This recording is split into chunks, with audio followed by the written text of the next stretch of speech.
Welcome everyone to Legal History. Okay, I'm sorry, I'll stop screwing around now. Before we get started, you'll notice hopefully that my sound quality is so much better than the previous videos. I've actually jettisoned my old system for recording these things and got another one. Believe it or not, I do not sound like this. I don't usually sound like that. I sound like this normally. So, hopefully this will be a little bit more palatable for you. You can understand what I'm saying. Obviously, still broadcasting from the home office, the branch office up here in Newmarket, because I'm still under social isolation, I guess they're calling it. So, legal history. Gonna try to make this as painless as possible. Okay. As painless as possible. This is going to take up the stuff I gave you, I think Wednesday or Thursday, depending on what cohort you happen to find yourself in. Okay, so why we do legal history? Well, not for fun. It's a little deadly. But we're going to try to understand why we got the legal system we did. Okay? Because, believe it or not, nobody just sat down and said, we're going to have this kind of system, right? Where nobody said we're going to have a constitution, and then we're going to have some statutes, and then we're going to have the common law interpreting the statutes and the constitution. Remember from Wednesday and Thursday when you were in class with the supply. Nobody actually sat down and wrote all that down, just like that. Like they just decided to sit and, hey, let's, design a legal system. That didn't happen. Okay, that didn't happen.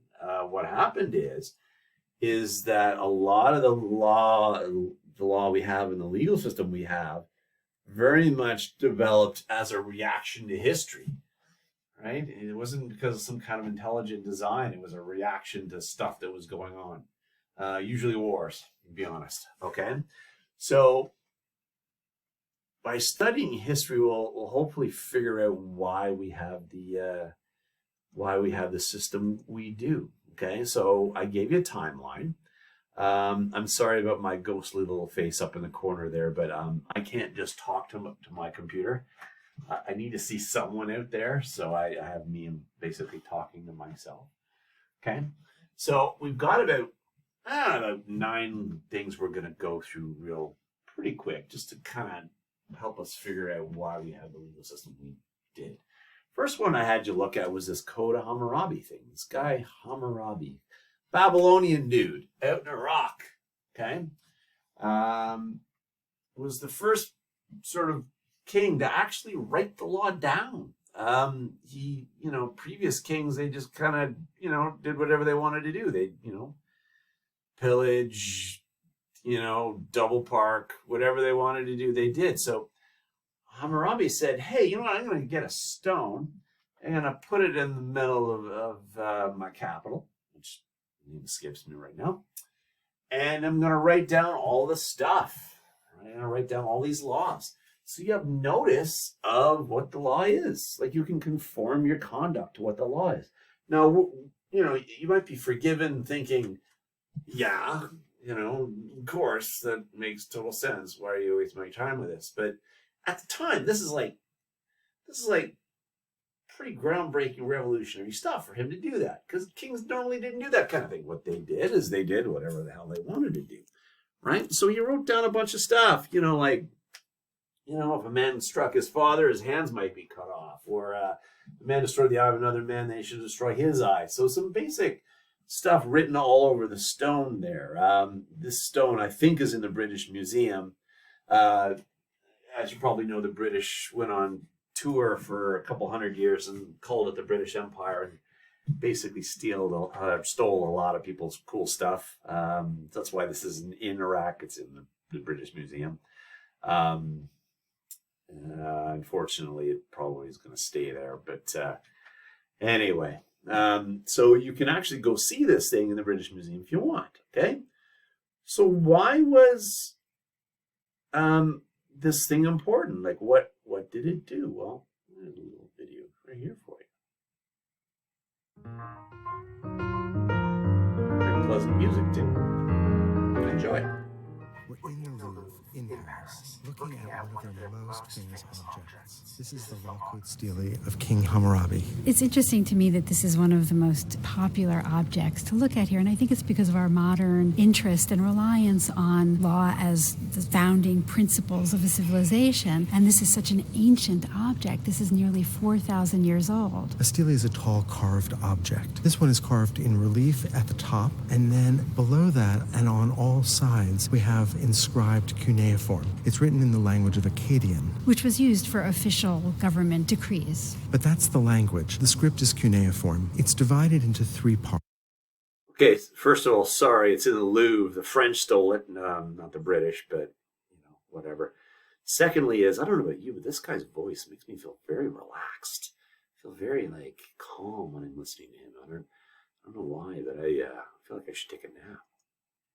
There's a prologue which talks about the scene that's being represented at the top, the investiture of Hammurabi. What we see is the king on the left. He's smaller, and he's facing the god Shamash. This is the sun god, the god of justice. And we can tell he's a god because of the special horned crown that he wears and the flames or light that emanate from his shoulders. We can think of this as a kind of divine light, the way that in so much Christian imagery we see a halo. And we have that composite view that we often see in ancient Egyptian and ancient Near Eastern art, where the shoulders are frontal but the face is represented in profile. Shamash sits on a throne, and if you look closely, you can see under his feet the representation of mountains that he rises from each day. He's giving to the king a scepter and a ring. These are signs of power. Hammurabi is demonstrating here that these are divine laws. That his authority comes from Shamash. So we have more than 300 laws here. And they're very particular. Scholars believe that they weren't so much written by the king as listed from judgments that have already been meted out. They're legal precedents, and they take the form of announcing an action and its consequences. So if you do X, Y is the consequence. So, for example, if a man builds a house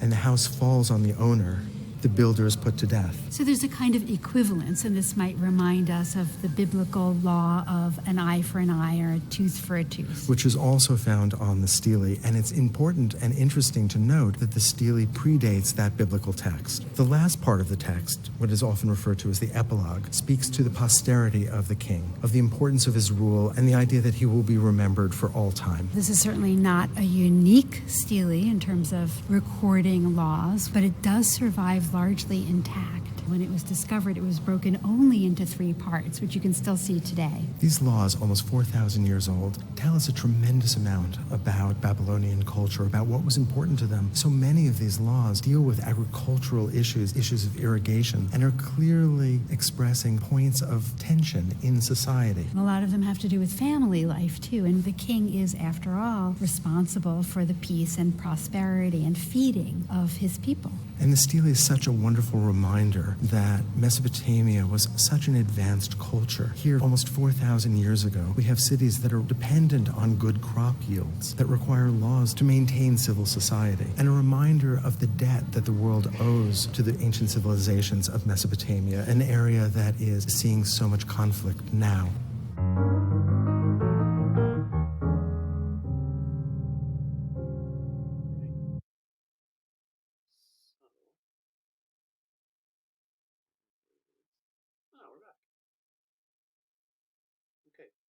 So why is this important to you? They tell you a lot of stuff you don't really need to know there, but why is it important? It's the beginning of the rule of law. It's this idea that law should be written down. People should know what it is. People should be able to adhere their conduct to a set of strictures, whether it's written on a piece of parchment or carved on a rock somewhere, right?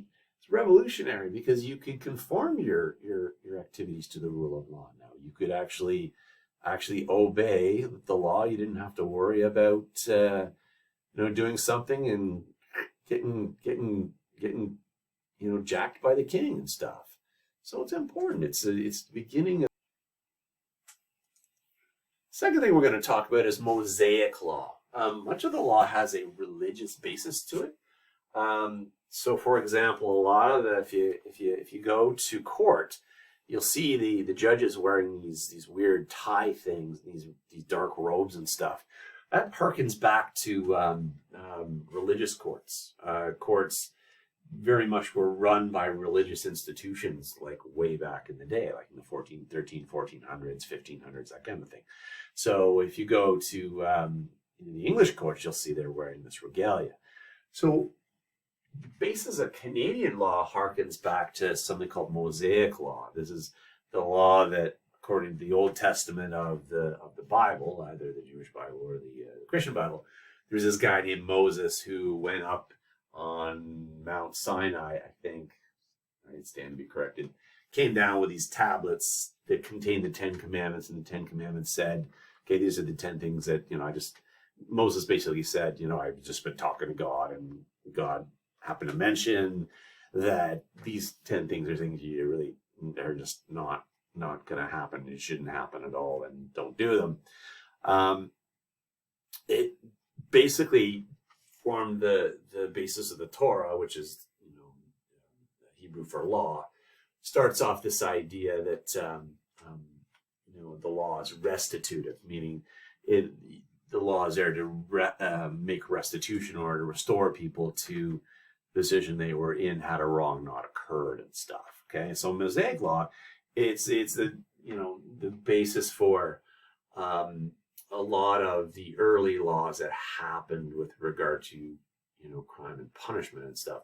I mean, the idea that you shouldn't kill people isn't necessarily a unique thing to Judeo-Christian traditions, that's for sure, but it did sort of form part of the basis of our law. By the way, that's not Moses there. That's Charlton Heston. He's an actor who played Moses in, I think, the 60s. There's a movie called The 10 Commandments in which he played him anyway.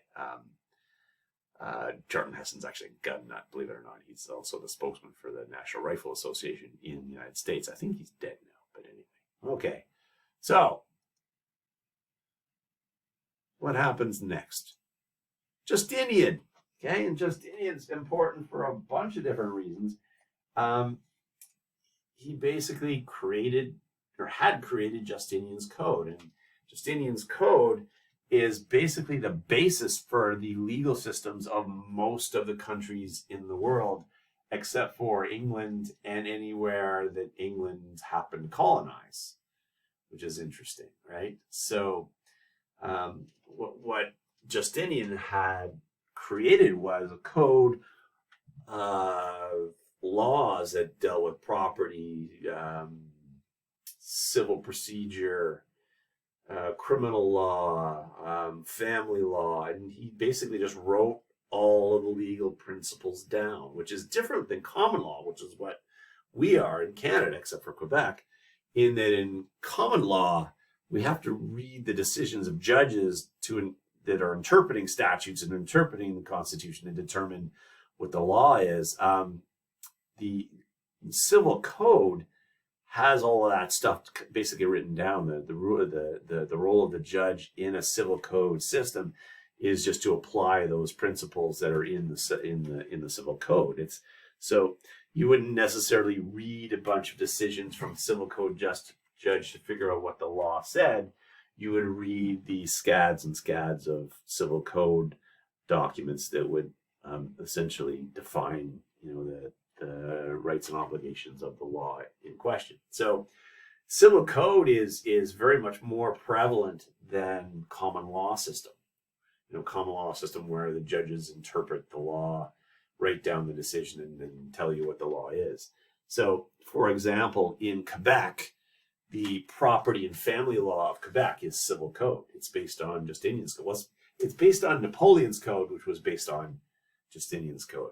Right? We try to teach you in school not to plagiarize, and plagiarism is bad, but Napoleon basically plagiarized Justinian's code, and the rest of the civil code world plagiarized Napoleon's code, Napoleonic code, which plagiarized Justinian's code. So historically plagiarism does happen. Okay, so the rest of the world is civil code. Even Scotland and Ireland, which are real close to the English, are civil code. The only people that are common law are England, Canada, the US, former colonies, Australia, former colony, New Zealand, former colony, and anywhere else that was colonized by the English. I even think India is actually common law. I'm not totally sure.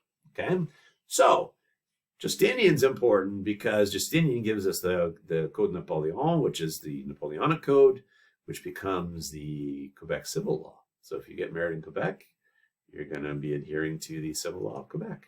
Okay? It's not supposed to go there, but anyway. Get my face out of the way and presenting. Okay. Next thing is feudalism.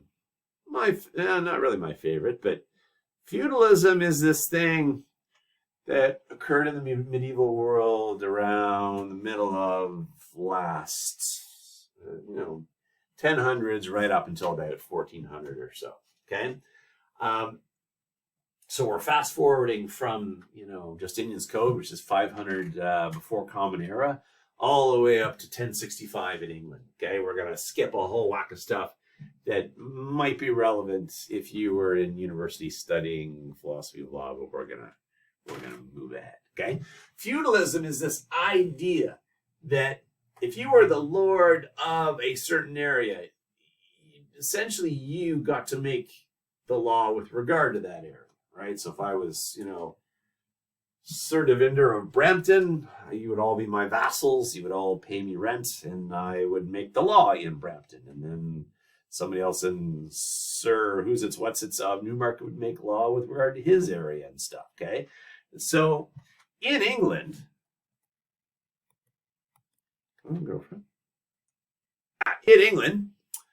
all these different little places would each have a lord.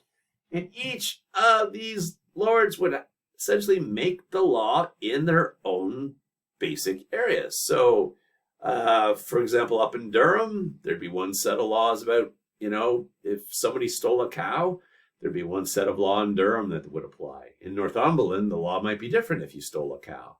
Down in Cornwall, the law might be different with regard to whether you stole a cow. Same thing in Devon. All these places had different laws in 1065. Here's what happened, though. 1066 happened. This guy named William the Bastard, chilling in Normandy, which is basically a coastal part of France. Okay? You might remember it from grade 10 history. That's where the Canadians, British, and Americans came ashore June 6, 1944. Same area, okay? About 900 years before that. So William the Bastard is chilling in Normandy, and he's thinking to himself, I need to get a better nickname. William the Bastard is not going to get me a lot of girls. Let's put it that way, okay? So he gets an army and he lands in the south of England, okay? And he decides to invade England. And there's a giant battle called Hastings in the south of England in 1066. William the Bastard wins. Harold loses. He eventually gets an arrow in the eye, which is, if you go to Bayeux, which is in France, there's a tapestry. This is not a picture. This is, somebody has sewed this.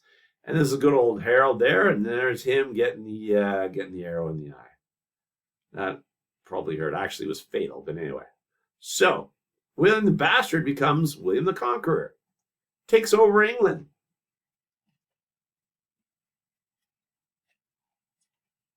Oh, sorry, lost my train of thought there. Takes over England, and he looks at this mess he has of a legal system. He goes, "Holy smoke! There's like 30 different areas with 30 different laws. My God, how do you figure that out?" Okay. So what he does is he appoints a judge for each of these areas.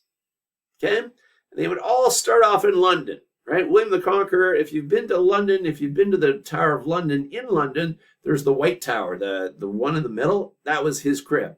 He started that. Okay. So William the Conqueror started the Tower of London. If you're ever in London, go check it out. It's kind of cool. Okay. So they would all meet. Then they would all ride out on assizes, which is a fancy way of saying court sittings. So dude here, it would suck to be him. He would ride like hell all the way to Northumberland near Newcastle. He would decide a bunch of cases involving cows, chickens, property, divorce, this guy punched this guy, whatever. He would write the decisions, then he would ride back to London. The dude out in Cornwall would do the same thing. He'd ride out to Cornwall, decide all the cases about marriage, property, guys punching each other in the face, land disputes, that kind of stuff. He'd write decisions. They bring them all back to Greater London. Same for Norfolk, Suffolk, that kind of thing, Kent. They'd all come back to London. And then they'd exchange them. They'd all meet. They go, okay, well, I had a cow case where a guy stole us out of the guy's cow, so this is what I did. And all the other judges, say this. I'm the Cornwall judge now, saying this is what I did about the cow case. All these other places would go, yeah, okay, that's what we're gonna do. So next cow case we have, we're gonna do this, right? We're gonna do that. Okay. So what emerged was something called a law common to the entirety of England. The common law. Wow, that's how it happened. So basically what they decided is, instead of having 32 different, laws about how we're going to deal with who stole the cow and what's going to happen to the guy who stole the cow and stuff, we're going to have one decision. And we're all going to follow this precedent. Well, there's another legal word, right? This precedent about how we deal with the cow cases. Simple. Easy. Okay? That's how the doctrine of precedent happened. That's how that started. Okay? So the doctrine of precedent, okay? Rules formulated by judges in earlier decisions are to be similarly applied in later cases. Okay? Also applies to statutes. So, for example, if I am in Ontario, right, and I'm a judge of the provincial court here, and there's a decision made by the Ontario Court of Appeal, I'm bound to follow it in all the other cases where there's similar facts. So if in the past we have had case A that had fact 1, fact 2, or fact 3, and a judgment was made, currently, if we have a different case with the same facts, facts 1, fact 2, and fact 3, you should have the same judgment because the facts are the same. And if the facts are the same, we apply this precedent to the same facts to get the same results. Why might that be important? Well, if I'm walking around, just like people in Hammurabi's day, I want to know what I'm not supposed to do. Okay? So if I look at the past case A decision, I might have a good idea about how not to happen and run afoul of this law, and hopefully not end up in a case B situation where fact 1, fact 2, and fact 3 happen, and then I get a judgment between the eyes, right? So basically, once again, establishes the rule of law, right? The idea that you're supposed to be dealt with according to the law, not according to what this looks like and stuff. Allegedly, right? We talked about that earlier, okay? So that's how we started the whole common law. Why would it be important to follow the doctrine of precedent? Because it's integral to the rule of law. Integral to this idea that everyone should essentially, be subject to the law and not what they look like, right? That makes sense, okay? Why would it be important not to follow precedent? Well, if the precedent doesn't make any sense, which does happen, you get situations where cases go up to the Supreme Court of Canada, and the Supreme Court of Canada will look at it, and they will say, this is dumb. We're not doing this. No, so the Supreme Court of Canada will say, not doing it, and they will overturn a decision. And the Supreme Court of Canada can do that. Why? Because there's no court above them. Right? They are the Supreme Court of the Supreme Court for a reason. Hence the name.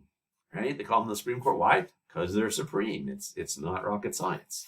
So the Supreme Court of Canada is the only court in the land that really has the right not to follow precedents, right? Right? Other courts do, but they're subject to appeal. Remember that judicial accountability thing we talked about, right? The Ontario Provincial Court the Ontario Court of Appeal, the Provincial Court of Appeal in Ontario says, this decision doesn't make sense. We're not going to follow it. I have a right of appeal to the Supreme Court of Canada. Okay, that's the strength of the court goes upward, right?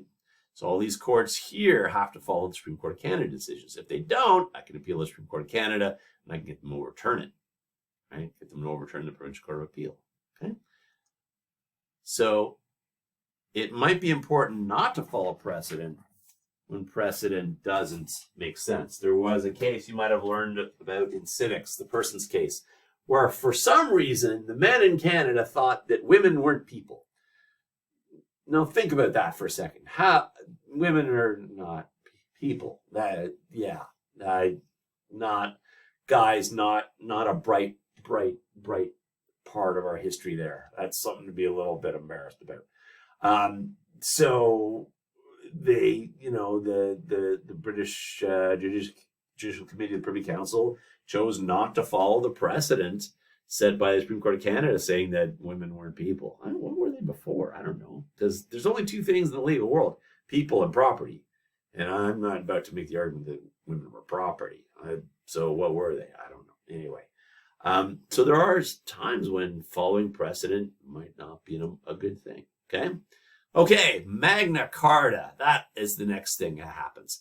Magna Carta is important because it is the basis for the rule of law. Sorry, I didn't clean up my office here. The basis of the rule of law in the English common law system. Now, there's some people using it now that they're using it kind of for nefarious reasons and arguing that, we shouldn't wear masks or be compelled to wear masks in public to stop the spread of the coronavirus because I don't quite understand the argument. But basically, back in 1215, King John was a bad king. He was a garbage king. He was not a good king. He did a lot of dumb stuff that pissed off a lot of people. So his nobles got together and said, Bud, listen, we're not having this, okay? You sign this thing that says that you are subject to the rule of law, or else guess what? We're going to get ourselves a new king, right? So King John liked being king, I think, and he signed it. And he basically agreed unilaterally, meaning on his own, to be subject to the law, which, once again, we're like, everybody should be subject to the law. The government should be subject to the law. That's not something that is really revolutionary for us. But back then, that's like a major imposition on the king. The king, before that, could do whatever he wanted to. You could double park, pillage, punch people in the face. So for him to agree that he was not subject to the law is like a big deal, right? It's one of the bases of the rule of law. One of the bases of the rule of law in the common law system is this idea that the government is subject to the law. It also gave us something called habeas corpus. That's your right to bail. That's your right to essentially say, or it's your right essentially to be produced before a court and have the authorities show cause as to why you're detained, so they don't throw you in jail forever. That's kind of important. Okay. Oh, look, a video.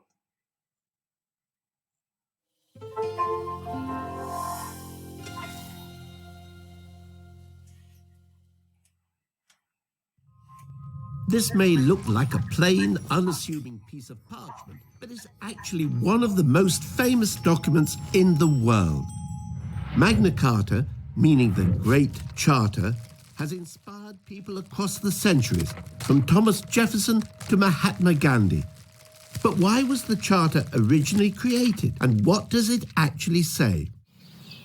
Let us take you back to medieval England. It's the year 1215, and the ruler is King John. Many people believe that King John was one of the worst kings in history.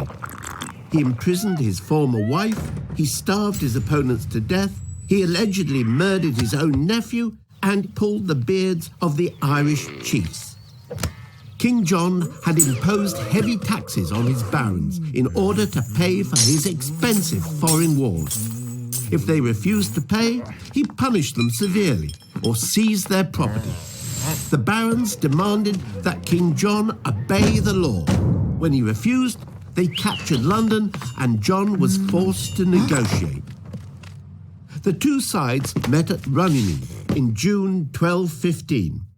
The result of the negotiations was written down by the king's clerks into the document we know as Magna Carta. Although most of the Charter's clauses dealt with medieval rights and customs, Magna Carta has become a powerful symbol of liberty around the world. The most famous clause, which is still part of the law today, for the first time gave all free men the right to justice and a fair trial. No man shall be arrested or imprisoned except by the judgment of their equals and by the law of the land. To no one will we sell. However, this clause was not as liberal as it sounds. The Charter only applied to free men. The vast majority of people in 1215 were unfree peasants who were ruled over by their landowners. And although Magna Carta was intended to create peace between King John and his rebellious barons, England was plunged into civil war after the Pope declared the Charter invalid. When King John died of dysentery in 1216, 9-year-old Henry III took to the throne. To keep the peace, Magna Carta was reissued several times during the 13th century until it was finally made part of English law.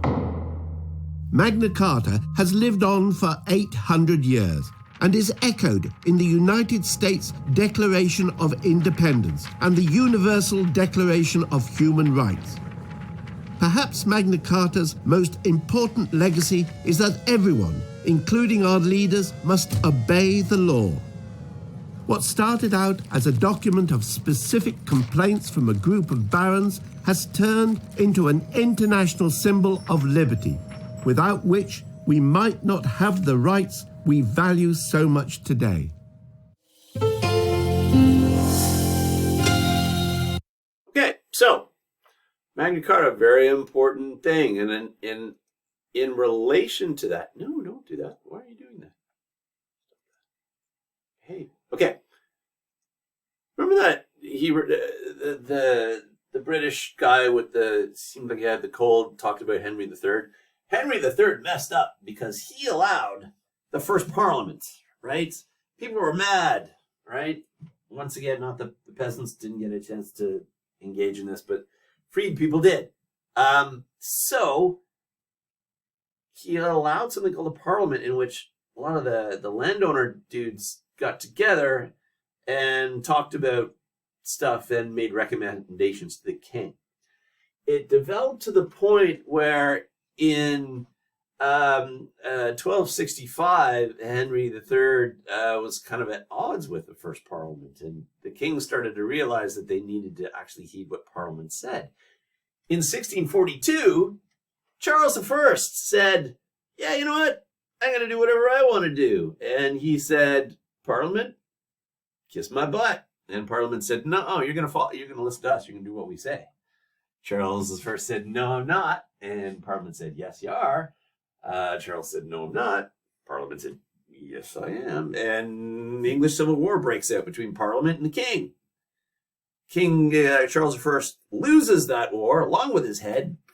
Believe it or not, there was a 10-year period after him getting his head cut off that there was this guy named Sir Oliver Cromwell. There was no king, but he kind of acted like he was a king, and he was a bit of a jerk. So they invited Charles II back from France 10 years later and said, you know what, could he be king now? Because this Cromwell guy, he's nasty. And we'll just pretend the last 10 years didn't happen. Well, that happened. Charles II said, okay, smart guy, I'm not going to disobey Parliament.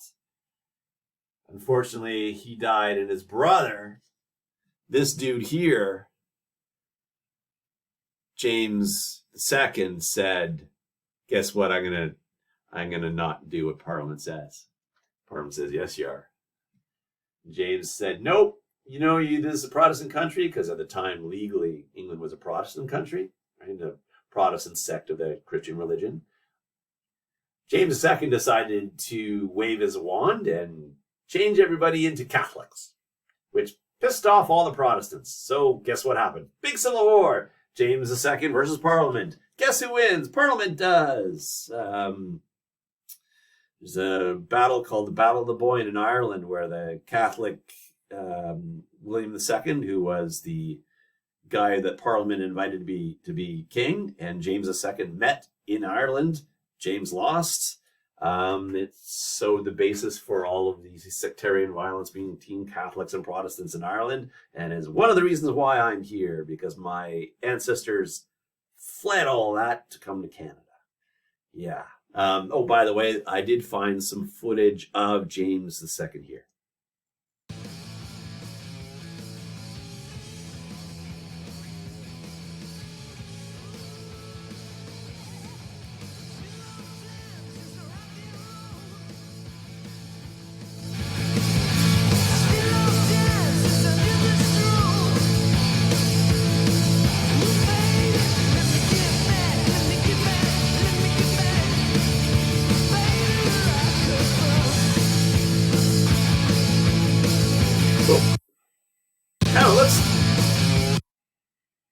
Sorry. They kind of look the same, though, if you look. Don't they kind of look the same? I kind of think so. Anyway, I wonder how they managed to get those cameras back there in 1642. Anyway, so what happens is this. Parliament, through a bunch of wars, becomes supreme. We had something called parliamentary supremacy. So remember we had the common law developed, right? That's number 3 on the hit list of sources of law. Then we got Parliament, we got statutes, and statutes are more powerful than the common law and stuff. That's how it happened. Giant wars. So statutes are basically up until 1982. Statutes were supreme. You could make a statute about anything, and judges would have to follow it, right? So judges must follow the statutes in situations where they conflict with the common law, right? So if a statute says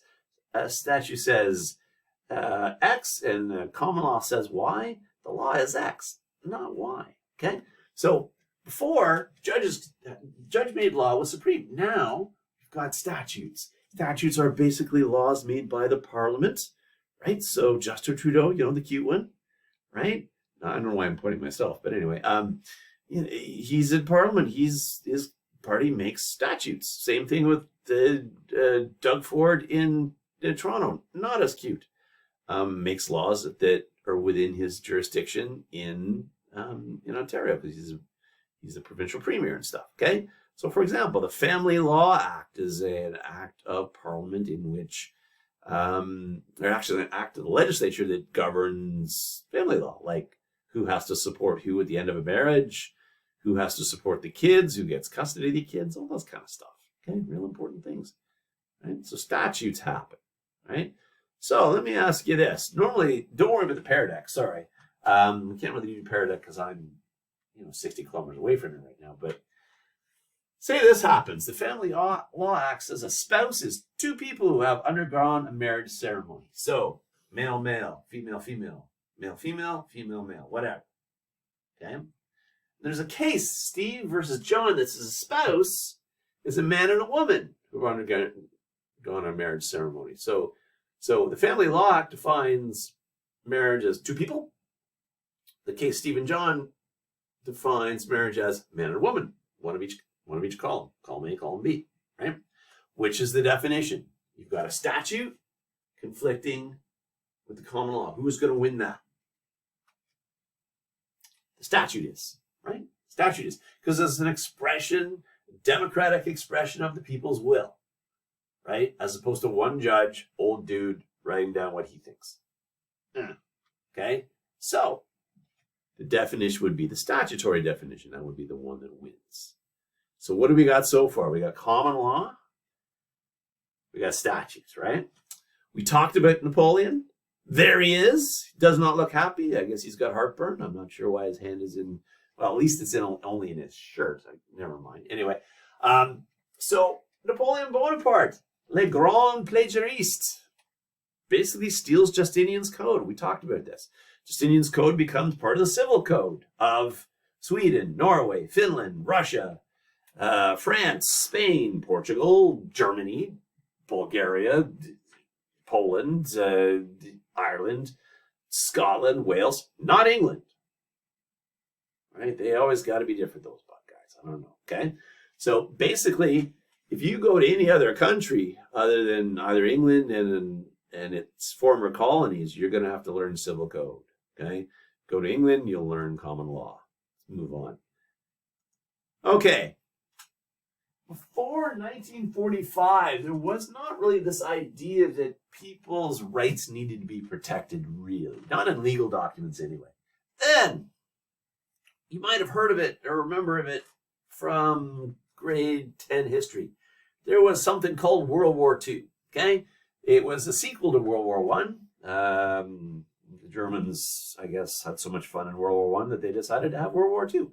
But this guy, Hitler, you might have heard of him, decided to kill a whole bunch of innocent people for extremely dubious reasons that we'll not get into. Okay, he was a pinhead. Let's get it. Okay, let's be honest. So what happened was everyone decided that, you know what, we need to have legal documents that protect people's human rights, so they don't, so they have freedom of expression, so they have freedom of religion, so they have right to habeas corpus. Right not to be arbitrarily detained, right to silence, right to a lawyer, right to a fair trial, right not to be discriminated against, right to vote, all those kinds of things. Okay, didn't really have that before. Those protections were in the common law, and as we just learned, statutes could overrule common law. Right? I did my little finger thing there. Okay, so they decided to they enacted the Universal Declaration of Human Rights, which became subsequently the basis of our charter, right?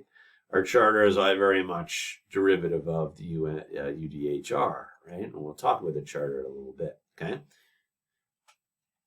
The last thing to really develop is this idea that people's human rights need to be protected in their private lives, right? Because the charter protects us against the imposition on our rights by government, which we'll talk about in a future video.